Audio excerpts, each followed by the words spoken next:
Vamos supor que isso aqui é o planeta Terra e esse outro planeta é a Antiterra. E bem aqui nós podemos encontrar um garoto e ele está lá vivendo sua vida normalmente. E bem aqui podemos encontrar uma antigarota e ela também está lá aproveitando normalmente a sua antivida. E tudo que for anti aqui a gente vai deixar marcado com uma barra em cima, tá? Só para diferenciar. E o garoto é feito de matéria e a antigarota é feita de antimatéria, mas eles não sabem disso. E olha só, eles começam a conversar por um aplicativo de mensagens na internet intergaláctica. E aí eles dois vão conversando e a vontade de se encontrar um dia vai só crescendo, mas isso seria inédito. Nunca ninguém aqui do planeta desse garoto conheceu pessoalmente alguém aqui do antiplaneta dessa antigarota. Nenhum humano chegou perto de um anti-humano. Mas isso não importa, porque mesmo assim o garoto encontra um jeito. Ele encontra um meio de entrar numa nave e viajar até a sua grande amada. Nunca duvide do que um cabo apaixonado pode fazer. E eu sei que isso parece estranho, mas isso ainda é possível. Afinal, esses dois planetas estão separados por vários anos-luz de distância, mas ambos existem simultaneamente no mesmo universo. Isso significa então que, pelo menos a princípio, seria fisicamente possível ele viajar até o encontro da sua amada. Mas, segundo a própria física, uma coisa catastrófica poderia acontecer. Porque a Antiterra está, na verdade, em uma antigaláxia. E a nave feita de matéria teria que viajar entre vários antiplanetas e antiestrelas nesse lugar. E ele não poderia tocar em absolutamente nada. Então você tá lá passeando naquela antigaláxia e você vai ter que lidar com a possibilidade constante de que algo como um anti-asteroide ou um pequeno grão de antipoeira possa acabar colidindo no veículo. Porque assim, se isso acontecesse, se uma colisão acontecesse, a interação dos átomos da fuselagem da nave com os antiátomos na poeira faria com que eles se aniquilassem instantaneamente em metades iguais. Então alguns gramas de antimatéria e a exata mesma quantidade de gramas de matéria iriam se chocar e iriam simplesmente desaparecer da existência. Eles iriam se converter em energia. Agora, para saber quanta energia, nós precisamos lembrar da famosa fórmula de Einstein, E igual a mc ao quadrado. E aí é só adicionar o valor da quantidade de massa bem aqui no m e perceber que aqui no E vamos encontrar um valor muito, muito alto. Você precisa de pouquíssima massa para converter em energia pra caramba. Sendo mais específico, se um grão de poeira conter 1/1000 de um grama de antimatéria, isso poderia se aniquilar junto com 1/1000 de grama de matéria da fuselagem. E aí, esses 2/1000 de grama juntos poderiam produzir quase 50 megawatt-hora de energia. E para você ter uma noção, isso é energia o suficiente para abastecer de eletricidade uma casa brasileira média. Abastecê-la por 27 anos. Isso é bastante coisa. E tudo isso seria liberado, de uma única vez. Ou seja, seria uma porrada bem grande, na verdade. Isso seria o equivalente a cerca de 43 toneladas de TNT. Tudo isso de uma vez só no casco da nave. Isso poderia ser mais que suficiente para destruir, ou pelo menos inutilizar o veículo. E tudo isso porque, vale lembrar, estamos falando de um mero grão de antipoeira. Ia causar esse estrago todo. Agora, se em vez de ser um pequeno grão de antipoeira, fosse um pequeno anti-asteroide. Então vamos supor que esse anti-asteroide não seja nem tão grande assim. Tenha, sei lá, 1,2 kg, para ser mais preciso. E aí, se isso se chocasse com o casco da sua nave, teríamos a aniquilação de 2,4 kg. E isso é bastante coisa. Se a gente voltar para a fórmula e substituir o m por 2,4 kg, poderíamos descobrir que a quantidade de energia liberada seria equivalente a 50 milhões de toneladas de TNT. E para você ter uma ideia, essa foi a quantidade de energia liberada na explosão da Tsar Bomba, a mais potente arma nuclear já detonada. Seria como então uma bomba dessas estivesse explodindo aqui na fuselagem da sua nave, o que eu acho que seria meio chato. Então beleza, você teria que tomar cuidado com os grãos de poeira e esses pequenos asteroides que poderiam zanzar por aí. Esse aqui tem um impacto bem maior, mas ele é menos frequente, é muito mais comum e talvez um perigo muito maior, os grãos de antipoeira. Bom, mas de toda maneira, o garoto teria que simplesmente ter muita sorte para não colidir com absolutamente nada disso na antigaláxia e chegar, enfim, na antiterra. O garoto então está lá, ó, perto do seu destino final. Porém, esse mundo, a antiterra, tem uma atmosfera densa na sua parte mais próxima e vai ficando mais rarefeita à medida que vai ficando mais distante. Então existem pequenas antipartículas que estão muito distante da antiterra. E aí, quando a sua nave começasse a se aproximar, ela poderia acabar tocando em uma dessas pequenas partículas da atmosfera exterior e iria continuar colidindo bastante e cada vez mais. E isso iria causar explosões cada vez maiores, até fazer a nave ser, no pior dos casos, completamente aniquilada. A nave e o garoto lá dentro iriam virar pura energia. Bastante energia. Digamos que essa nave tenha metade da massa de um ônibus espacial, ou seja, umas 1000 toneladas. Colocando isso aqui nessa fórmula, 1000 toneladas seriam aniquiladas com mais 1000 da antiterra, seriam 2000 toneladas aqui nessa fórmula, iria resultar numa energia de aniquilação numa ordem de grandeza de 23 zeros de joules. Isso é equivalente à energia liberada pelo meteoro que extinguiu os dinossauros há 65 milhões de anos. E isso não só botaria o garoto completamente fora da existência, mas iria causar uma grande extinção em massa na antiterra, e a sua amada poderia ir embora com isso. Essa seria uma história de amor trágica e fictícia. Mas ao mesmo tempo existe um fundo de verdade aqui. Ou pelo menos não tem nenhuma lei do universo impedindo isso terminantemente. E para entender isso precisamos voltar para o passado do próprio universo.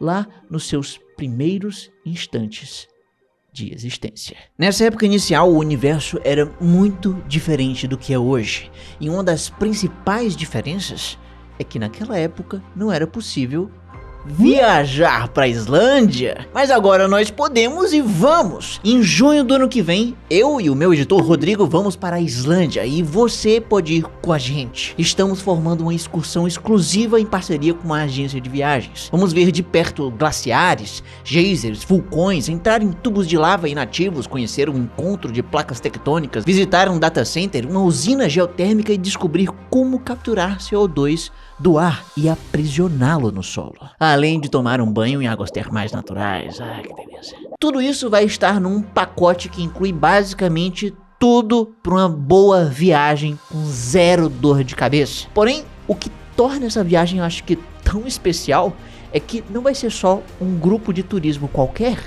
Vai ser um grupo de pessoas apaixonadas por ciência, conversando e vivendo experiências juntas sobre o mundo natural e a tecnologia. E é claro, eu vou estar do seu lado comentando tudo isso. Além disso, vamos gravar uma série de vídeos extremamente especiais.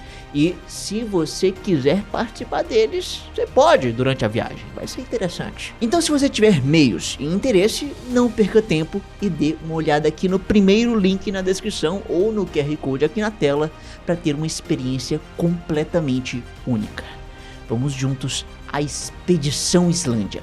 Gelo, fogo e silício. Vamos viver o que o universo criou depois do Big Bang. Alguns dos períodos após o Big Bang nós podemos representar nessa linha do tempo. E o primeiro deles que vamos falar aqui vai de 10 elevado a menos 12 segundos depois do Big Bang até 10 a menos 6 segundos. É aqui que encontramos um período chamado de a Época dos Quarks. Era nessa época que era possível que 2 pacotes de altíssima energia poderiam se unir para formar um par de partículas fundamentais, os quarks, em que um era feito de matéria e o outro de antimatéria. Esse aqui é o quark e esse outro é o antiquark. E aí depois esses pares poderiam se tocar e assim se aniquilar, o que acabava gerando energia. Eles eram convertidos em energia de novo. Certo, essa aqui era a época dos quarks. Mas na fase seguinte do universo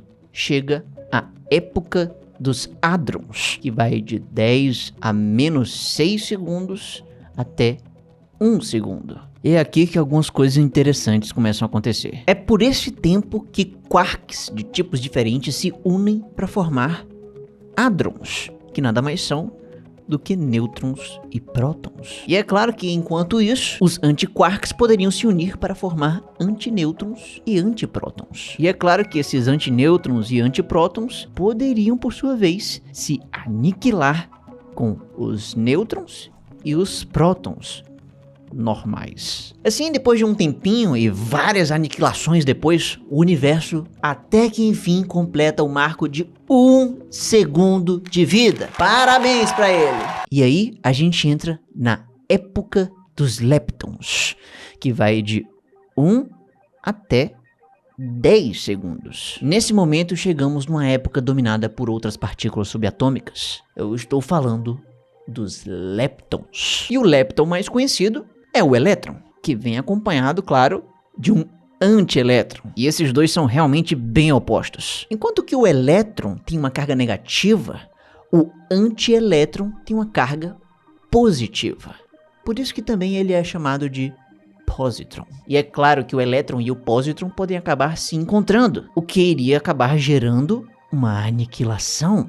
E isso, claro, poderia gerar energia, que depois a energia poderia se juntar para depois gerar de novo esse par, e assim num ciclo. Então aqui na época dos leptons temos todos os tipos de partículas subatômicas feitas de matéria se aniquilando com as suas contrapartes de antimatéria. E essas destruições podem produzir energia, que uma parte dela, pelo menos, pode ser energia luminosa. Assim, os fótons começam a dominar e preparam o cenário para a próxima fase. De 10 segundos até 380 mil anos, se desenrola a época dos fótons. Bem aqui nesse período, nós temos nêutrons, prótons e elétrons, mas eles não conseguem se unir ainda para formar átomos, e nem suas contrapartes de antimatéria conseguem realizar esse feito. E isso não acontece por um detalhe,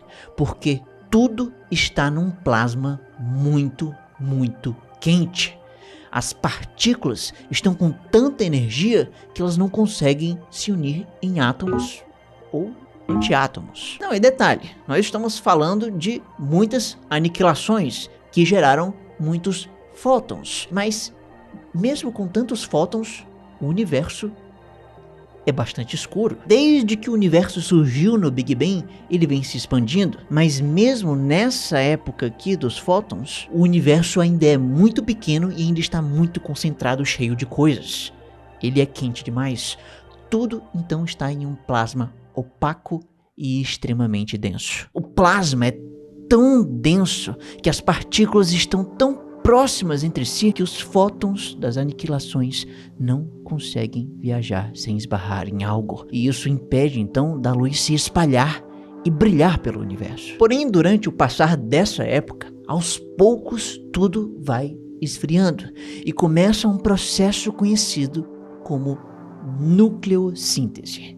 A síntese, a formação dos primeiros núcleos atômicos. E eu sei, é claro que o núcleo do hidrogênio é simplesmente um único próton. Então eles já existem faz um tempo. Mas é por esse período que 2 prótons conseguem se unir a 2 nêutrons, formando assim o núcleo do hélio. E o mesmo pode ter acontecido com a antimatéria. Nesse momento, o universo está prestes a criar os seus primeiros átomos. Por fim, no período seguinte, temos a época da grande recombinação, que vai de 380 mil até 400 mil anos. É nessa época que o universo esfria ainda mais, chegando num ponto em que os primeiros núcleos agora são capazes de capturar os elétrons. E assim, com 2 prótons e um nêutron no núcleo e 2 elétrons capturados, nós temos finalmente um átomo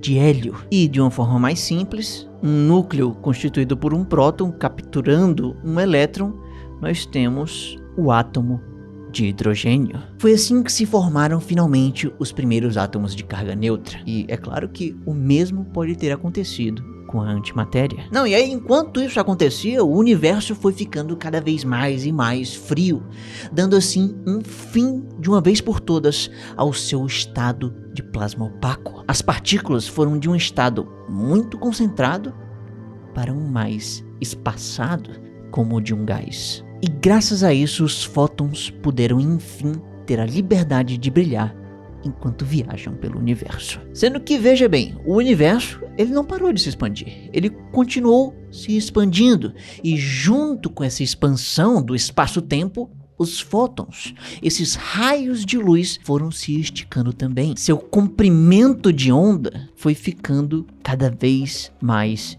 esticado, até chegar em uma das categorias de onda de maiores comprimentos. Eu estou falando das micro-ondas. E podemos ver essas micro-ondas nessa imagem. Essa imagem mostra que alguns desses fótons do jovem universo, na época da recombinação, viajaram e estão até hoje viajando pelo vácuo do espaço. E até hoje podemos vê-los bem aqui como radiação cósmica de fundo em micro-ondas. E note que existe uma certa variação de cores aqui.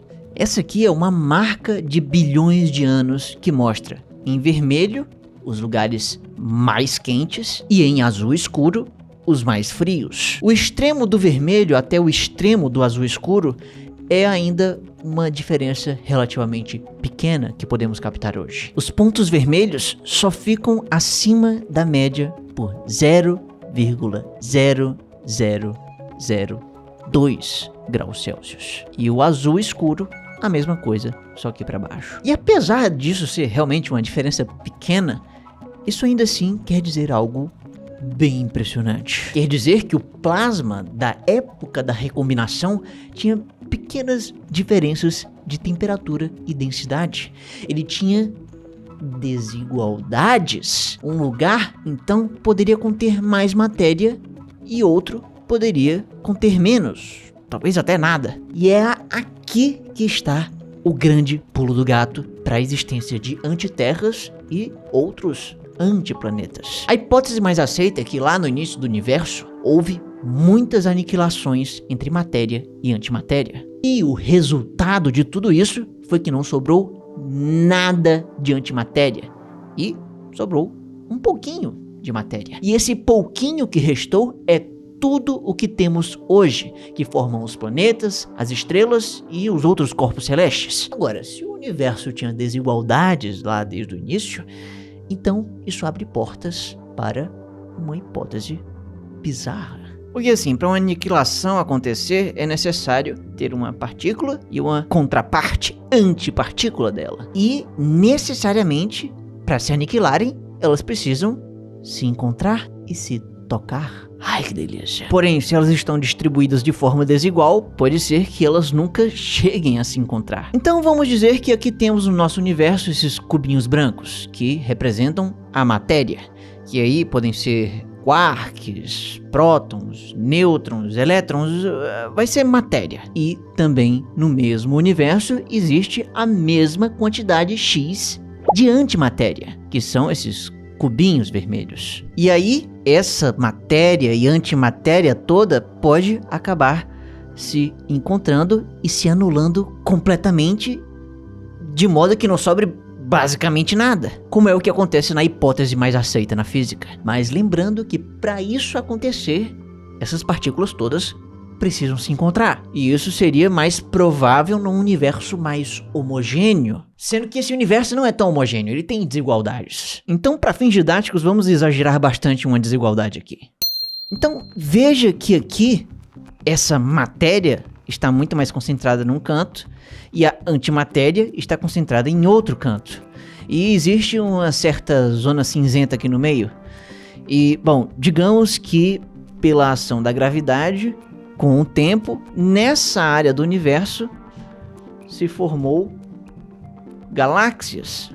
A matéria criou o mundo que conhecemos com planetas, estrelas e outros corpos celestes, todos feitos de matéria. E o mesmo aconteceu aqui. Criou-se antigaláxias, em que nós temos anti-estrelas, antiplanetas e outros anticorpos celestes. E essa zona cinzenta aqui no meio foi onde as aniquilações todas aconteceram e não sobrou mais muita coisa aqui. Com isso, em um certo canto do universo, podemos ter tudo sendo feito de matéria. E em outro canto do universo, tudo sendo feito de antimatéria. Ou seja, olha que curioso. Tudo isso aqui poderia perfeitamente se aniquilar com tudo isso aqui, sendo que por acaso isso acabou nunca acontecendo, somente porque elas não se encontraram. Porque, sabe, o universo ele é meio desigual. Isso permite em que um mesmo universo existam simultaneamente planetas e antiplanetas, apenas separados pela distância. E o que é mais bizarro ainda é que, pelo fato da gente estar distante desses antiplanetas, nós podemos apenas observá-los, ver os fótons que eles emitem, refletem ou interagem de alguma forma. E os fótons não possuem uma versão anti deles. Existem apenas fótons. Isso quer dizer que a gente aqui na Terra pode ver um planeta ou até mesmo estabelecer uma forma de comunicação espacial com esse planeta. Mas só com isso é impossível de saber se ele é feito de fato de matéria ou antimatéria. A única maneira de descobrir é indo até lá, ou alguém de lá indo até aqui. Então, no fim das contas, eu diria que é improvável que existam antiplanetas, ainda mais parecidos com a Terra e com anti-seres vivos inteligentes e humanoides. Mas, ainda assim, apesar disso, essa hipótese absurda ainda é fisicamente possível. A única coisa impossível disso seria um amor entre nós e eles. E nós e eles provavelmente tivemos uma mãe na vida. Agora, você sabia que a sua mãe tem bilhões de anos? E para saber o porquê disso, basta clicar bem aqui, no maior canal de ciência do Nordeste. E me siga nas minhas redes sociais para ver os meus vídeos curtos. E não esquece de dar uma olhada na nossa viagem na Islândia, no primeiro link na descrição e nesse QR Code aqui na tela. Então, aproveita. É sério, essa viagem vai ser foda.